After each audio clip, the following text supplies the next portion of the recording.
Good morning, Idaho. Hope you're having a wonderful morning, afternoon, or evening, depending on when you're listening to this. Welcome to the Local Yokel Idaho podcast, where we talk about what is going on in the wonderful state of Idaho. This week, we have a little bit of a lighter episode when compared to last week.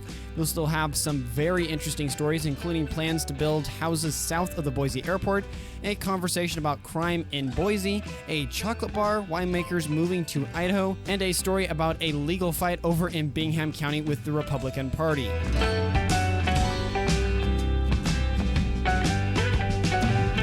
Hey, glad to have you here today. Please join me for the morning banter where I chat with you guys a little bit before we get into it. But I understand if you're short on time and prefer to skip the banter, you can use the timestamp that is down in the description to jump straight over to the stories.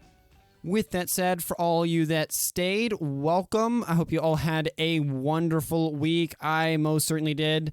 Well, I'll take that back. Not a wonderful per se, but just very, very busy. You know how that is? I mean, kind of touching on that and like side rambling because I have a habit of doing that. I find it interesting how we all kind of have our like pre-done responses to things. Someone asks you, how was your day? You say, oh, it was good. Or all these different things that just automatically come out. And I had one right there that was... I'm like, okay, no, that would be disingenuous. But no, my week's been all right. It's been a very busy one. You can see that by how delayed the podcast is coming out, and I'm sorry about that. Please forgive me. Mainly for the fact that I have moved rooms in my house here, and so I had to do that in like a couple days, and so siblings are moving around and stuff, and then I got everything moved, and I'm like, cool, let's do podcast recording, and then I'm missing cables, and then different things, and then other people trying to pull me away for stuff and things. So suffice to say, the podcast ended up taking a little bit more of a backseat, which I really don't like to do, but I guess it just has to happen. I swear this last week, God just sat up there and said, hey, Tyler, I'm going to throw everything at you all at once. So forgive me for the delay. That's kind of a result of it there. There was just so many things, which I'm not going to get to on the podcast here. But hopefully for the rest of you, you've all had a wonderful week and wasn't quite as chaotic or crazy as a weekend. Hopefully it was relaxing and you were able to enjoy time with family and friends and stuff. And on that note, hopefully it wasn't too hot. I swear this last week, Idaho was like, yeah, I know I want to be fall, but not yet. So it heated up all over again, and it was hot. I think we had a couple days maybe last week that was like 90 or something. And it's just, no. We're getting close to like October. Please cool down. I don't want it to be one of those Octobers where we only have like 2 weeks there where it's cool and then you rain the rest of October. Just please, for all that is good, don't do that. I want to have some of that nice like mid-range cool temperatures in Idaho, which are a very rare thing in Idaho. Idaho loves the extremes. Either it's just raining all the time, or it's super hot, or it's super cold, or some form of super. It's not like, I'm just going to be 65 and kind of like an in-between. Granted, I could honestly hear a lot of the people instantly the minute I said that are over there in California or moved from there that are like, what are you talking about? You should just come to California. It's like that all the time. And then I just be like, no, I don't want that all the time. I just wish in Idaho we had it for like a longer spell. Like, for instance, could we have it for like a month in the spring and fall? Just like, or a little bit over a month, maybe a month and a half. Maybe I'm being greedy. I don't know. But that would be so nice. Like a consistent month, 2 months in the spring and fall. It was like that, where like the nights, maybe they get down to 40 because, it's the spring and fall, right? But then the highs are hovering between like the 60s and 70s, and generally the weather's pretty stable somewhere in there. Oh, that would be so nice to have. Granted, there again, I have not traveled a ton up north. I want to try to do that more, and I'm aiming to do that more because of the podcast and stuff. But maybe you guys have more of a climate like that than here in the Treasure Valley. For those up north, I guess kind of context as I'm ranting here, it does this weird thing where like in the spring, you'll have 2 or 3 weeks and it'll be amazing. Drop dead, gorgeous, amazing. And then after that, depending on the time of year, either if you're in the spring, then the temperatures will start to climb as long as you've gotten past the fake spring. There is a fake spring where like it's winter and like the highs are in the 30s and 40s, and then or highs 30s, maybe 20s, and then it'll jump to like 50, 56, and it feels like super, super hot, and you're like, spring is here, and then maybe you'll even peak 60, and then it'll drop again, just plummet straight down. And then you'll have a bunch of crop issues and fruit tree issues. And Emmett, I can hear you over there already being mad about it. And then it'll finally then warm up again. And usually that second rise is the true like spring. And so after those 2 weeks, then you kind of get into summer where it is legitimately hot. And then same with the fall, you have like 2, 3, three's pushing it, really nice weeks of weather. And then the frost comes and everything like changes in like just a week or two. It goes from, this is a nice fall, temperatures changing, to it's raining, snow's on the forecast in the next 2 or 3 weeks. Looking out, start getting out your winter gear. It's just crazy how Idaho can be that way. And I just wish it was just a little longer. All that said, and setting aside weather, which, us as Idahoans, we are the kings, I feel like, sometimes talking about it and focusing on it for all of our conversations, if not for housing, which we will definitely get into in this episode. I just want to...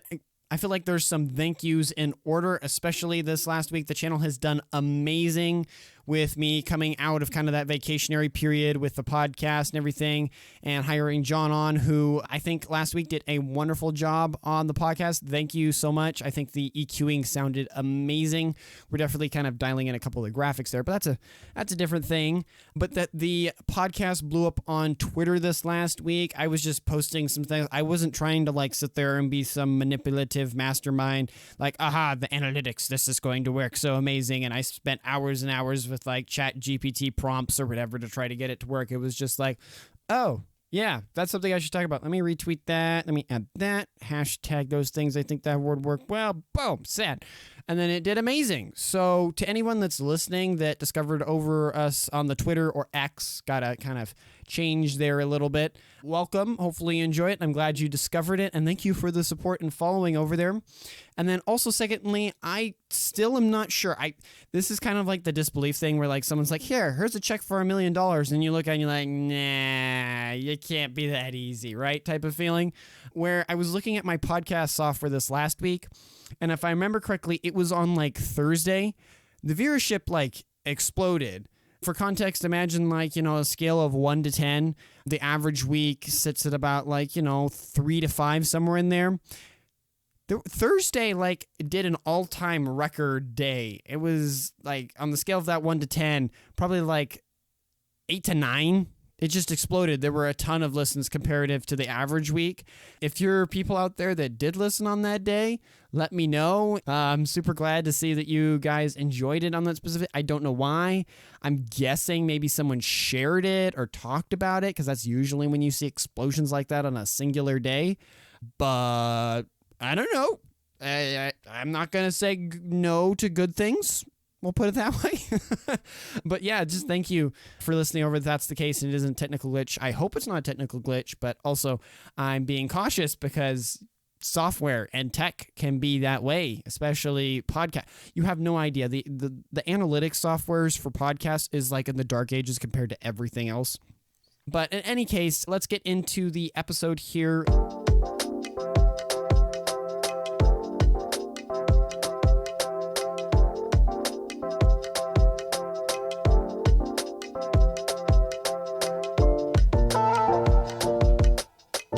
So moving into our first story here, possible houses south of the Boise airport. This comes by the Boise Dev by Sydney King. This is a story I'm really excited to talk about. There is the possibility of the next phase of the locale community in Boise, which will be located south of the Boise airport. CBH Houses is planning to develop another 250 acres of its 600-acre locale community. This phase will include apartments, commercial spaces, single-family homes, detached apartments, a park, and a school. The commercial space will serve as a, quote, town center, end quote, with retail and restaurant spaces available. The plan is still in the early stages, and the company does not have a timeline for the project's completion yet. However, they are excited for the locale to continue to grow and provide more amenities to the community. Locale is located, that's kind of funny there, south of the Boise airport, which makes it a convenient location for travelers and commuters alike. It is also close to shopping, dining, and entertainment options. The next phase of the locale community looks to be a great addition to Boise. The hope is that the development will provide more housing, shopping, and dining options for residents, as well as a park and school. This will reduce congestion between Caldwell and Boise and make it a great place to raise a family. which all cool, glad they're doing it. But the thing I'm more focused on out of all those like technical details is that it's being built south of the Boise airport, which for any of you that from out of state, let me kind of like fill in a little bit, and maybe even local Idahoans won't know what I'm talking about. But we have all this, housing growth. There's a huge demand for houses in Idaho. We all know that. The housing market is crazy, especially for any of us trying to find a place. I know, right?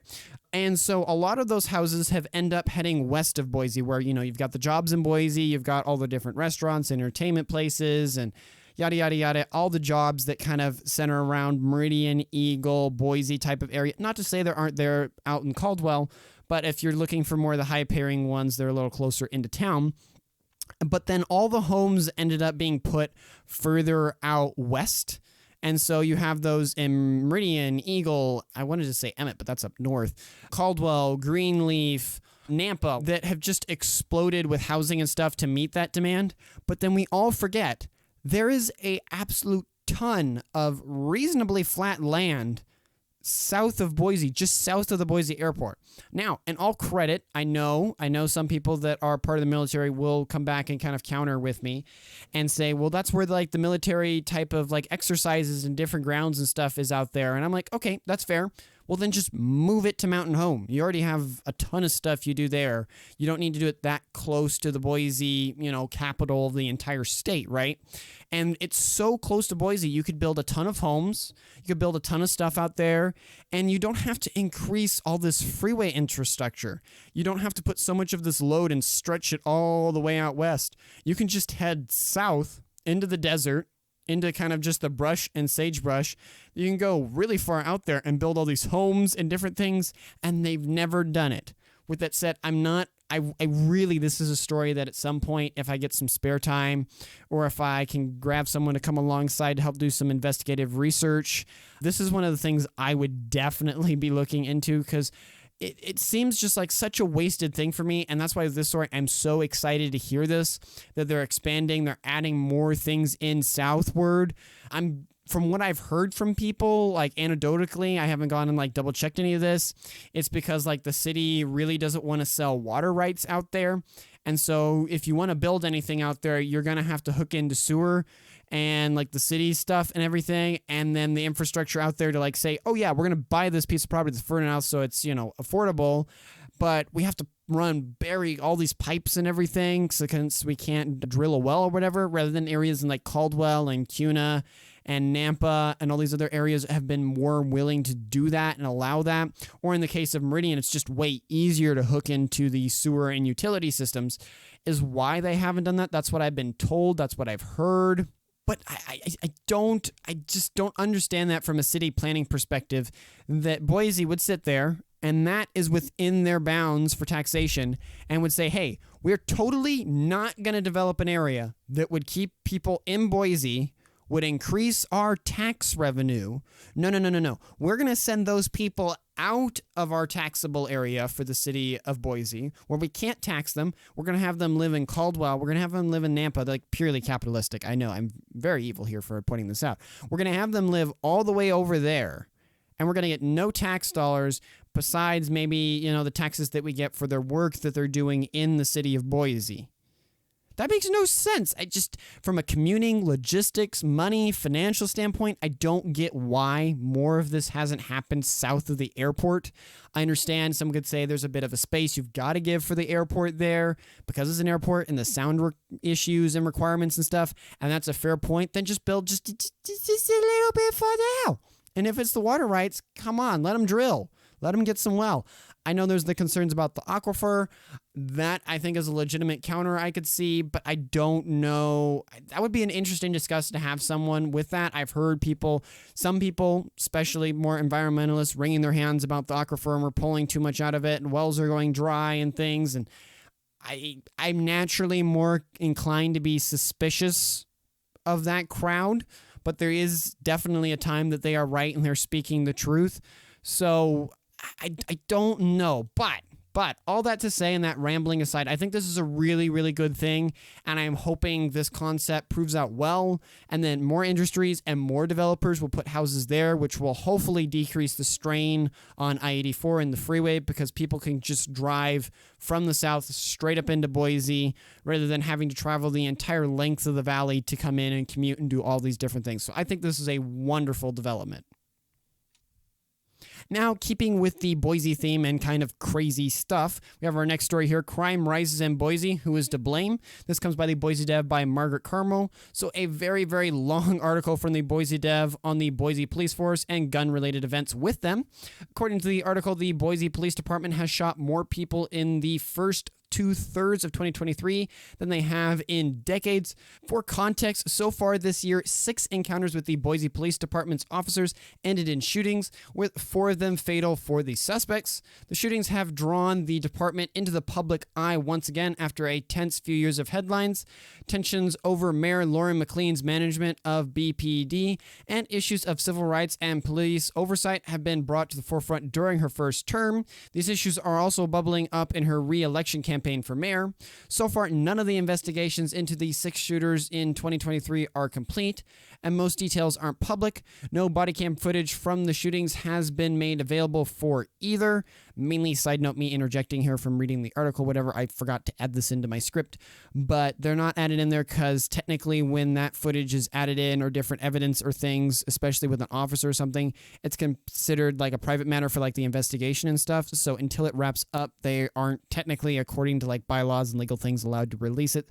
It's not that like people are asking for it and they are refusing to give it. It's more just kind of the way that the legal system is set up and how Idaho or the city of Boise says to handle police things. Just a side note there.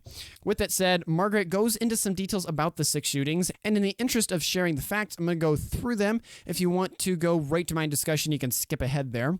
But the first one occurred in January when Sergeant Kirk Rush shot Harry Andrews while Andrews was walking on Interstate I-84 connector. I actually remember this story.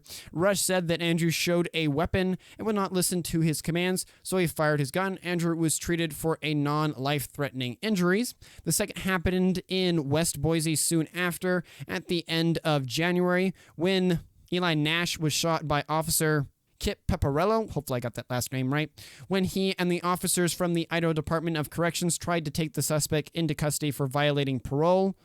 Winnegar told the press that the suspect pulled a handgun when officers were attempting to remove him from the car to put him under arrest.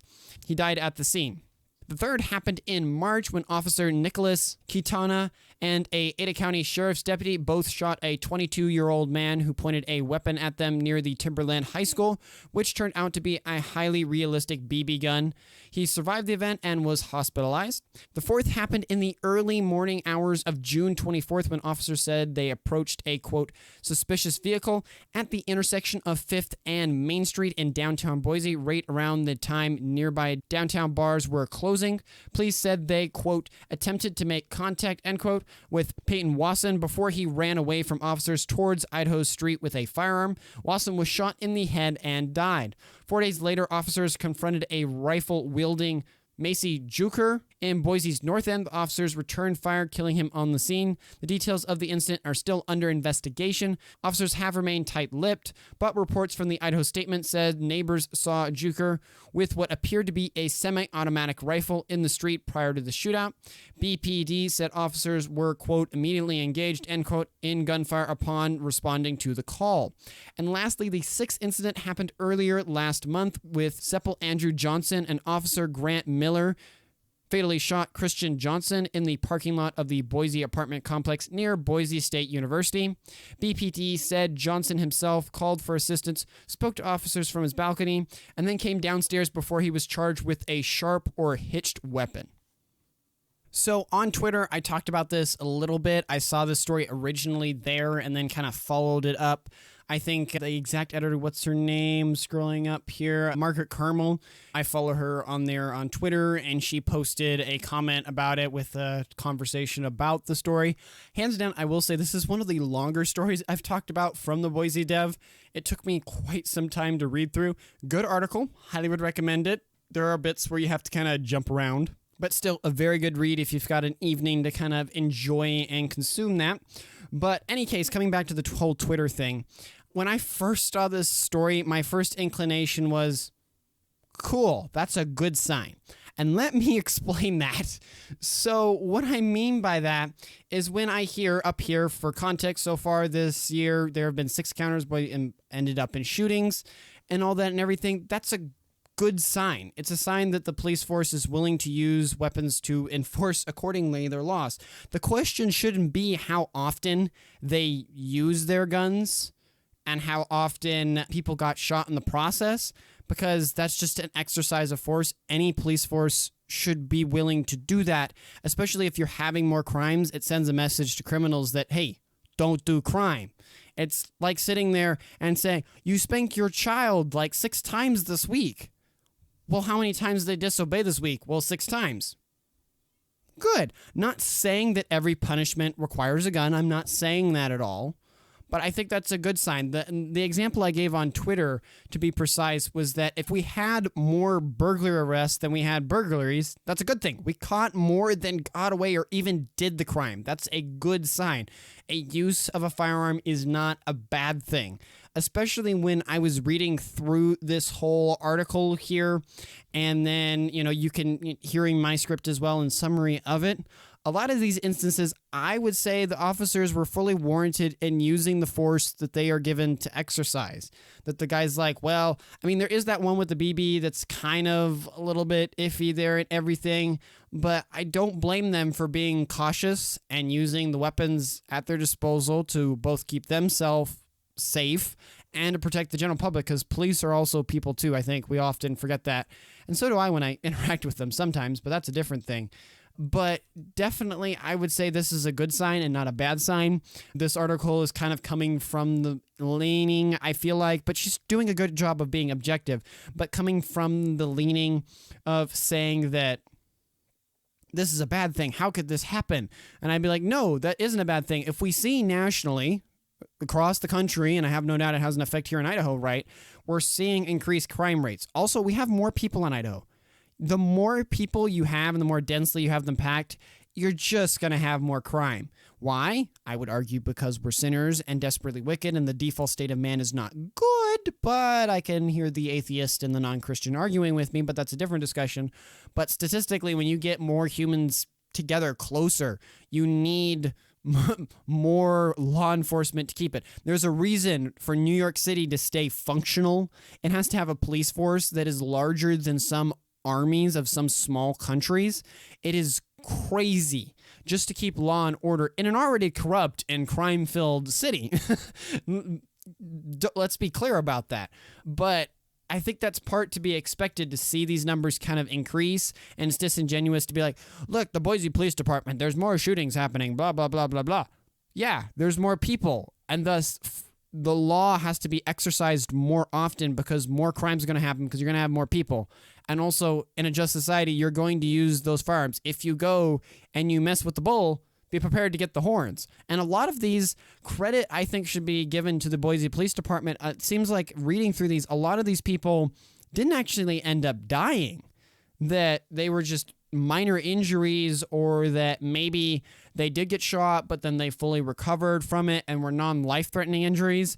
When you're shooting a gun and there's pressure and the adrenaline and everything, credit where credit's due. It takes a whole lot of precision to make sure not to do a lethal shot, and the difference between one that's lethal and one that's non-lethal and gets the job done. So I think great credit should be given there to the target practice and training that's been given, that consistently over the last couple times that you're seeing shootings being done in Boise, that the police force is able and trained well enough to be able to react accordingly and not do it lethally if necessary. But all that to say, I think it's something that was interesting and worth sharing, especially as the conversation, especially this last week, I swear I heard 3 or 4 different stories about different police shootings. I think there was a gentleman, you guys might know about it or not, down in California or in LA, that was a police officer that was sitting in his car, and then he got shot, and he has like a fiance that he had just got engaged to, and they were going to get married. And then the police report, as of recording this, from what I've heard anecdotally, I haven't gone out and researched it because, it's not Idaho. I haven't had the time for it.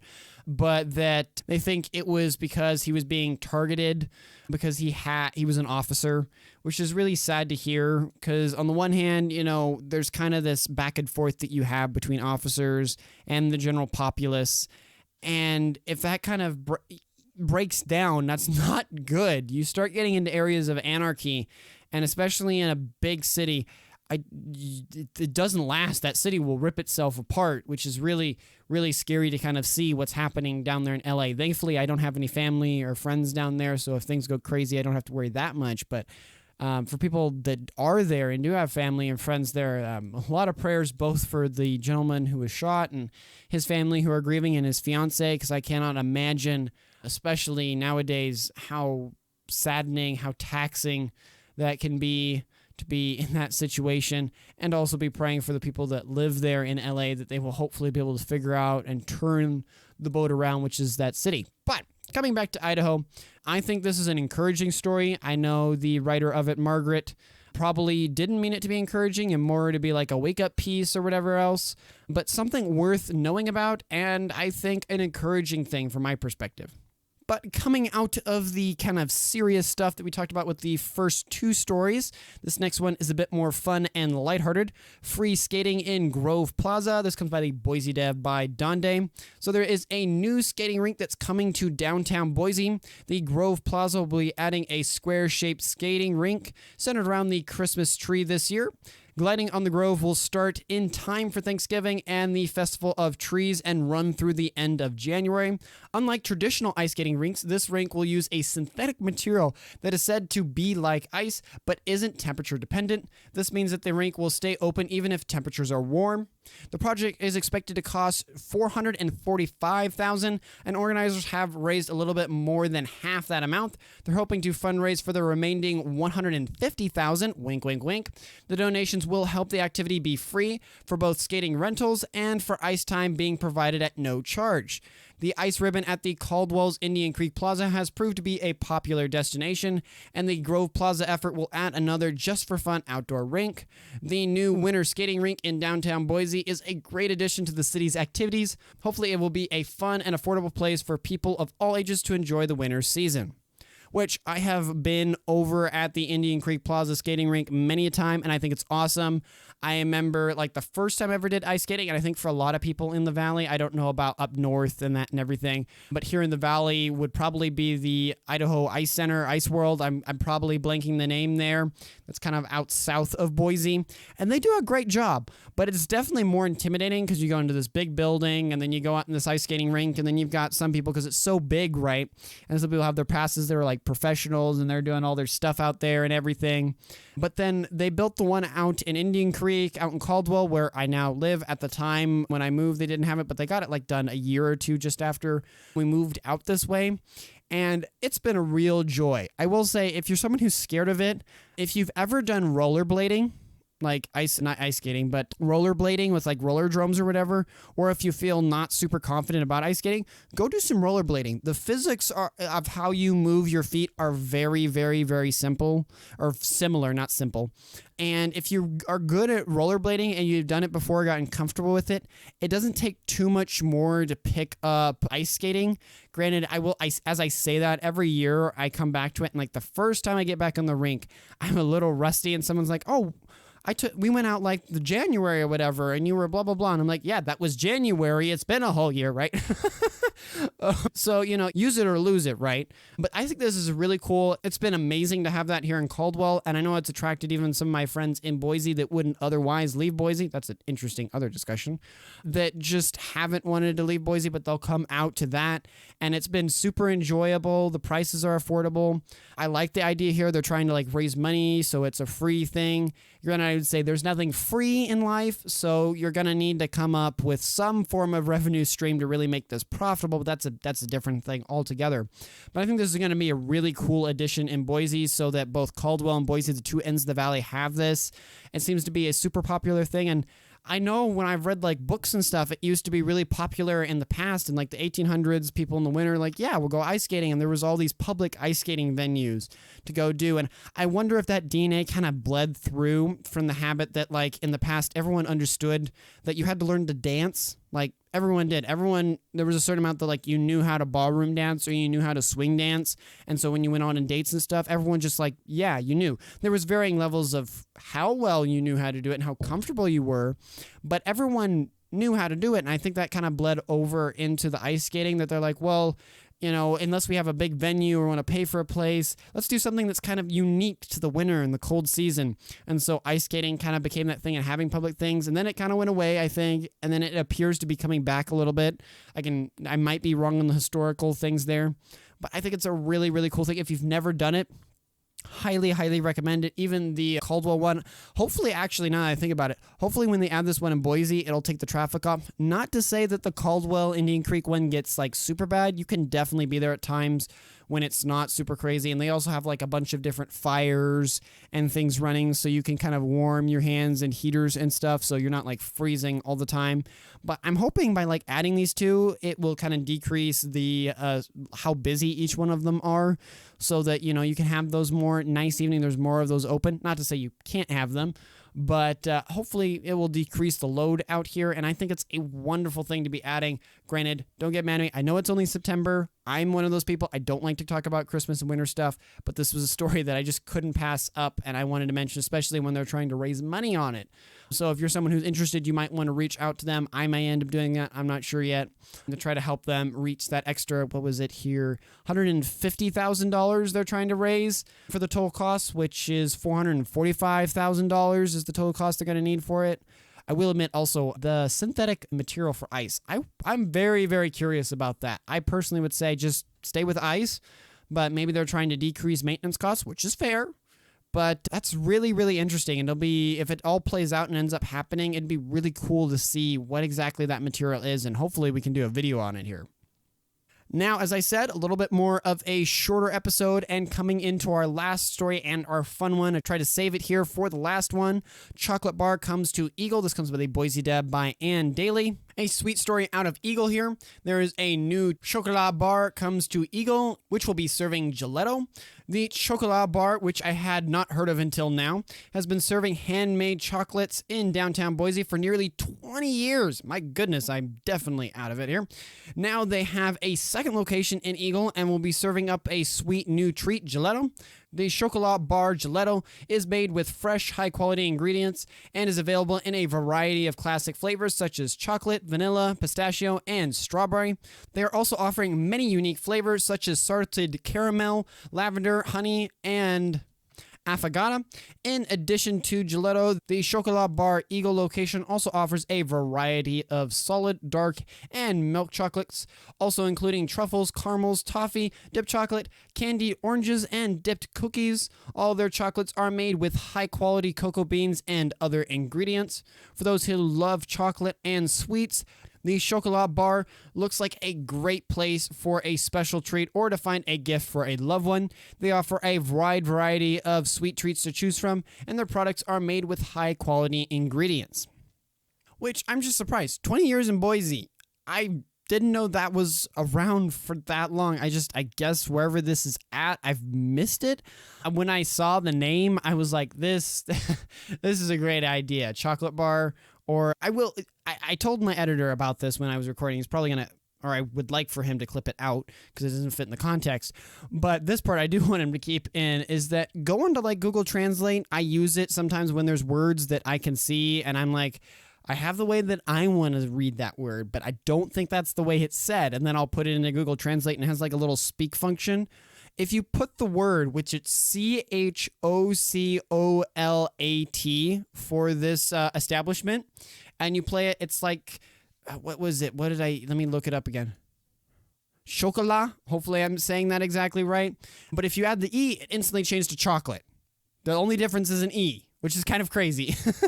So if the people from this wonderful establishment listen to this and are saying I'm butchering, I'm sorry, I'm trying. My brain sees that word and instantly wants to say chocolate, but it doesn't see the E, so it tries to drop the E, but then it's like a whole different word.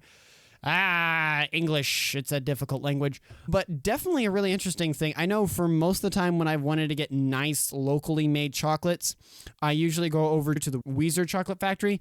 I actually don't think that's like the actual name it is. I think it's like Weezer Chocolates or whatever, but I just call it the Weezer Chocolate Factory and everyone knows what I'm talking about. They make wonderful chocolates. Also, they have wonderful food there as well. You should get their BLT. It's like a 1/4 pound of bacon. Oh, it's delicious. Anywho, this is kind of cool to see that there's something closer in Boise. You would think that like chocolate would be there. I guess I've just kind of missed it. If there's someone who has been there and is just probably rolling their eyes at me and being like, Tyler, we get it. It's been there and you didn't know about it. Mind sharing some info on it? If I have some time, I fully intend to drop by and see and try out some of the goodies, especially gelato. I will admit, until only about like a year or two ago, I had never had gelato. I was actually on a trip with some friends visiting family over in Nashville, Tennessee, and we were at this really cool different like greenhouse or whatever else that's there in Nashville, and they're like, oh yeah, let's go get some gelato. And I looked at them, I was like, gelato? What's gelato? And I had it, and I won't say it's like amazing. I mean, they were like, what do you think? What do you think? And I'm like, it's pretty good. It reminded me a lot of like soft serve ice cream kind of thing, or like the not dairy ice cream, like the yogurt ice cream or frozen yogurt. That's the word I'm looking for, frozen yogurt ice cream. And it wasn't bad. But then again, it might have been, I remember when we had it, I was super tired from the trip and driving and stuff, and I might not enjoyed it as well. And it seems to be something that's popular and kind of popping up all over in Boise in the Valley, because if any of you have listened for an extended period of time, I've talked about a couple different like gelato things popping up here in the Treasure Valley. So maybe I need to try it again when I have a little bit more of a clearer and well-rested head and see how it tastes. But for all those chocolate lovers, which I know there are probably plenty out there, and for those that like a little gelato, you can definitely drop by Eagle for the new location, and maybe you found a new gem in Boise.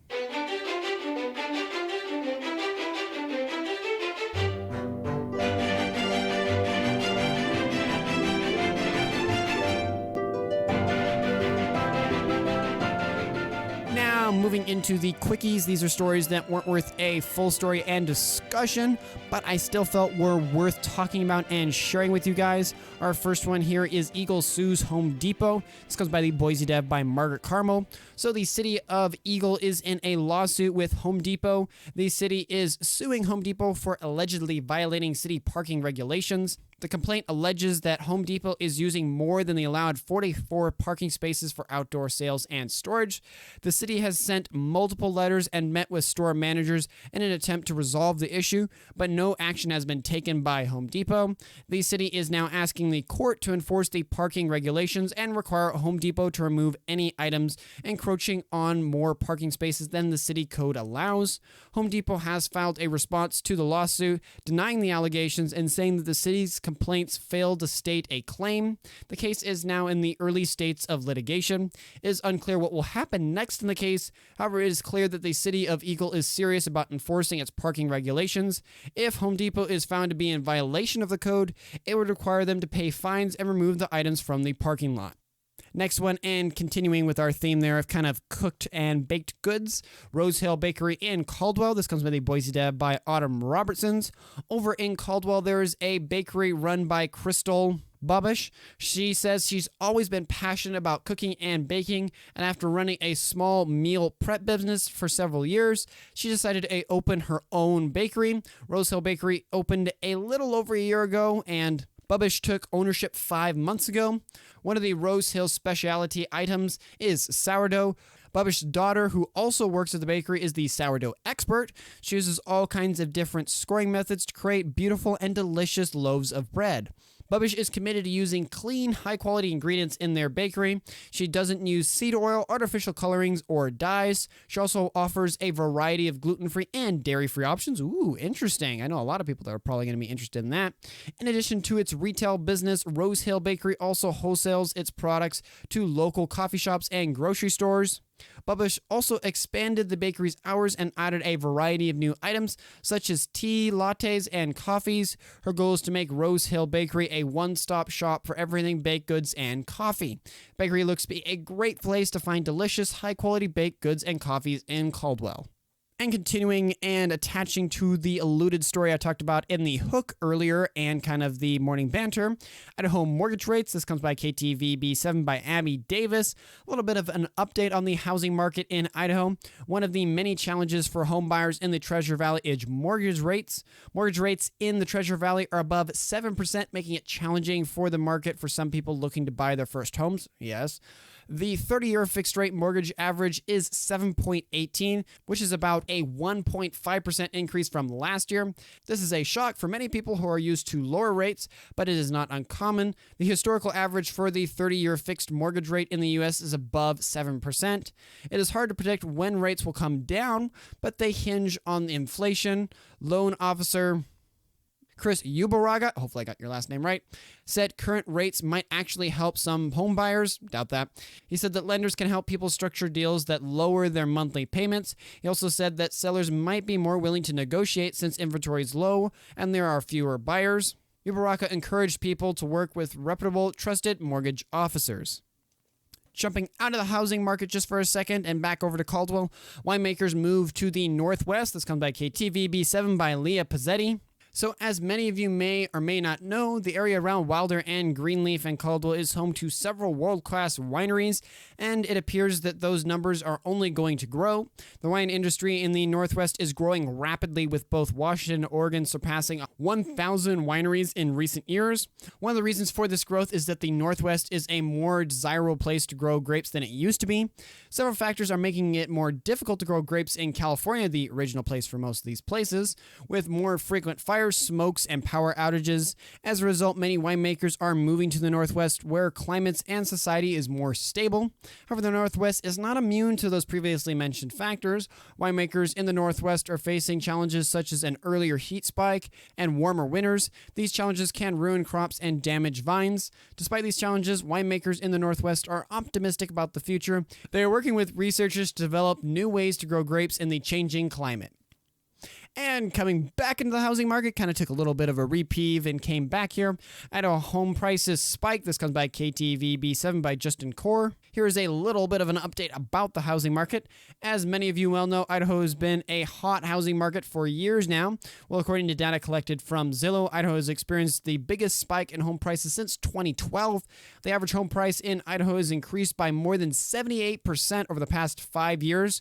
This is a significant increase, and for many, including myself, it has made it difficult for people to afford to buy a home in the Gem State. Now, there are a number of factors that have contributed to the increase in home prices. One factor is the influx of new residents. Idaho has become a popular destination for people who are moving from other states, and this has increased the demand for housing. Another factor that only adds to the last one is the low supply of homes for sale. There are currently more buyers than sellers in the Idaho housing market, and this has driven prices up. With that said, there are a number of programs available to help people afford to buy a home in Idaho. The Idaho Housing and Finance Association offers a variety of programs, including a down payment assistance and first-time homebuyer programs. There are also a number of private lenders that offer affordable housing loans. If you're considering buying a home in Idaho, it is important to do your research and to work with a qualified real estate agent. The housing market is complex, and it is important to understand all your options before making a decision. Now, clearing us out of the housing market and into the woods, Idaho Fish and Game asking for hunters' help. This comes by KTVB7 by Jude Binkley. Idaho Fish and Game is raising the alarm about a chronic wasting disease, or CWD, a neurological disease that affects deer, elk, and moose. The disease is contagious, incurable, and also a fatal disease. It can be transmitted through direct contact with infected animals, their bodily fluids, or contaminated environments. CWD prions, which are the infectious proteins that cause the disease, can stay in the environment for up to 16 years, even after the infected animal has died. Idaho Fish and Game first detected CWD in Idaho in 2021, so pretty recently. Since then, they've detected CWD in 49 animals, mostly in the Game Management Unit 14 in the north central Idaho. CWD has been found in both wild and captive animals in Idaho.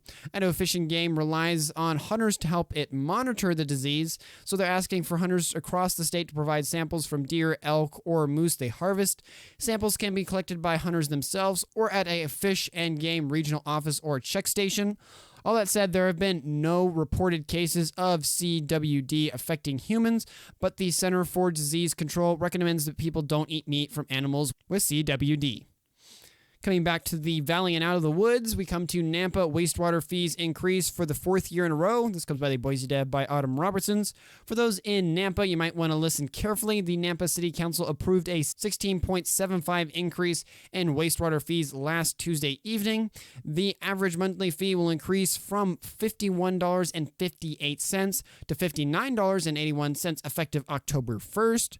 This is the 4th year in a row that the city has raised wastewater fees. Senior Director of Public Works Tom Points said that next year the increase will drop to 8.28%. The increase was necessary to pay for improvements to the city's wastewater facilities, which were required by the Environmental Protection Agency. Director of Wastewater Resources Jeff Barnes said that 65% of the construction on the facility is complete. Quote, "The progress at the West facility is some of the highest tech wastewater improvements you will see," he said. "It is the biggest reuse project in the state, and we're getting a lot of recognition for this portion of the project specifically. It's high-tech, it's amazing." The entire project is price tagged at $248 million. The City Council also approved a wastewater hookup fee increase of 12.55%.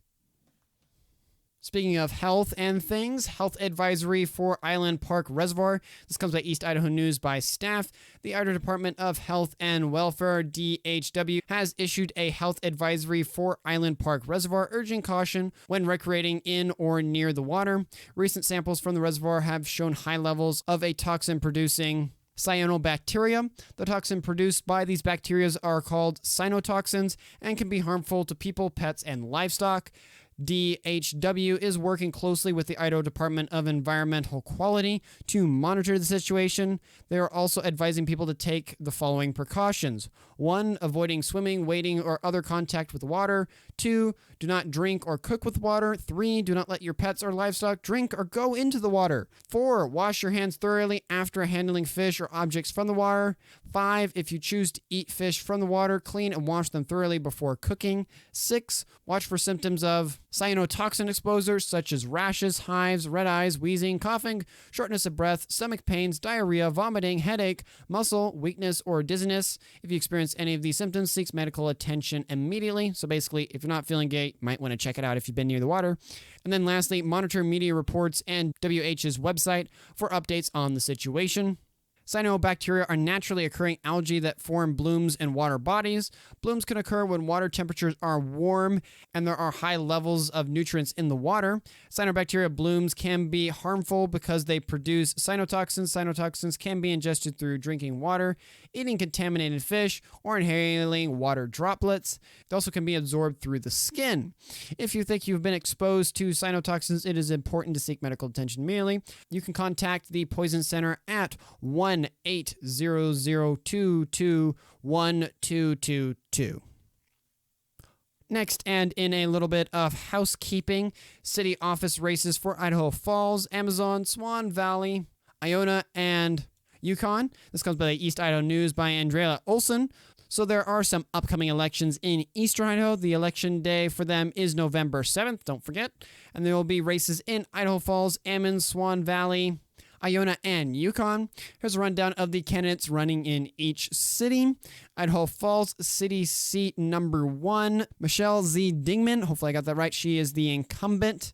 Council seat number 3, Kirk Lawrenson and Barbara Miller. And then seat number 5, John Boyd Rafford, incumbent, and Donna Howard. Then in Ammon, we have 4 seats that are open. There is the first city council seat with Scott Wessel, who is the incumbent, and Sean Crystal. Then seat 3 for the city council there, Deborah W. Clapp, Jeff Fulmer, and Sid R. Hamberlin. Then we have city council seat 5 with Heidi Boyle as the incumbent and Nolan J. Wheeler as the person running against her.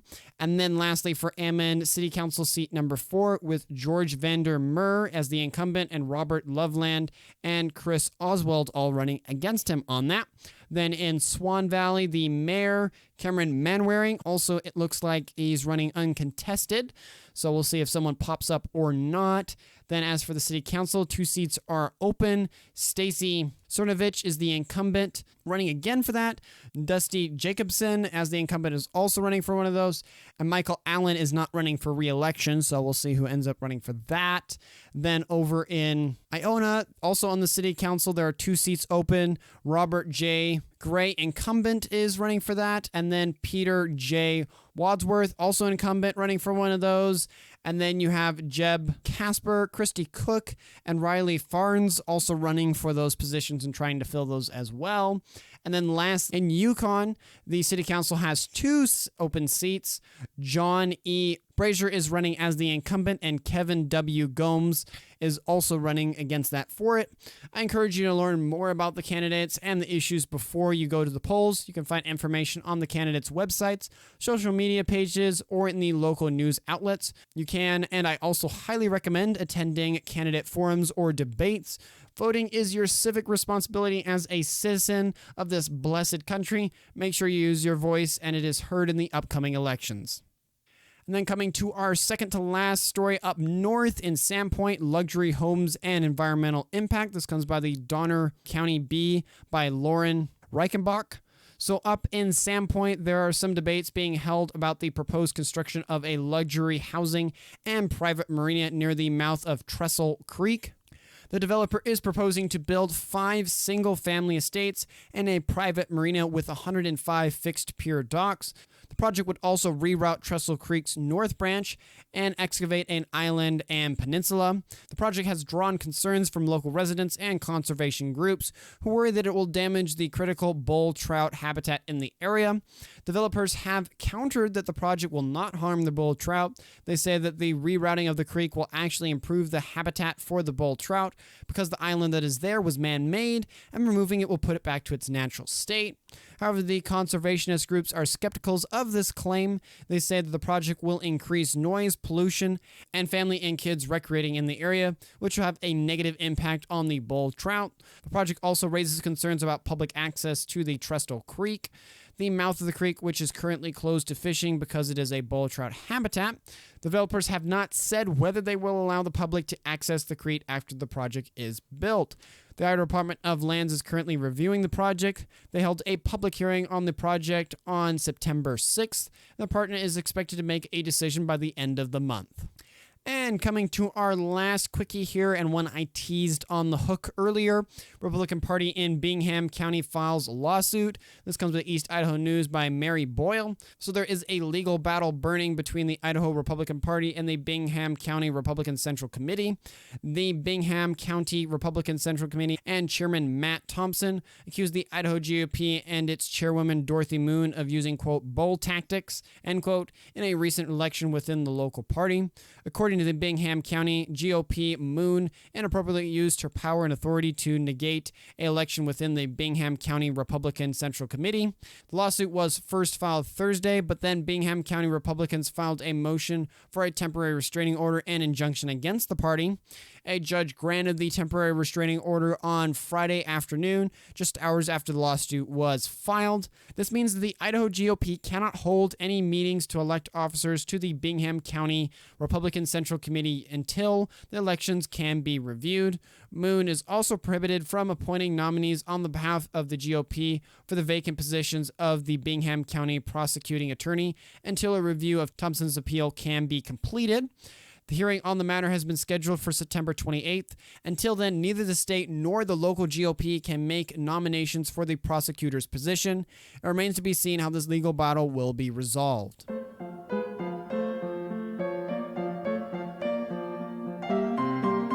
Sincerely hope you found this enjoyable and valuable. If I missed any important points or provided incorrect information, please feel free to reach out to me via email at localyocalidaho2022@gmail.com or on Twitter by tweeting me at localyocalidaho. But as a small show, we're not able to cover everything, but we do our best to cover the most interesting and important stories. Thank you for your continued support and assistance. That's all for now, and I wish you a fantastic rest of your week. Godspeed.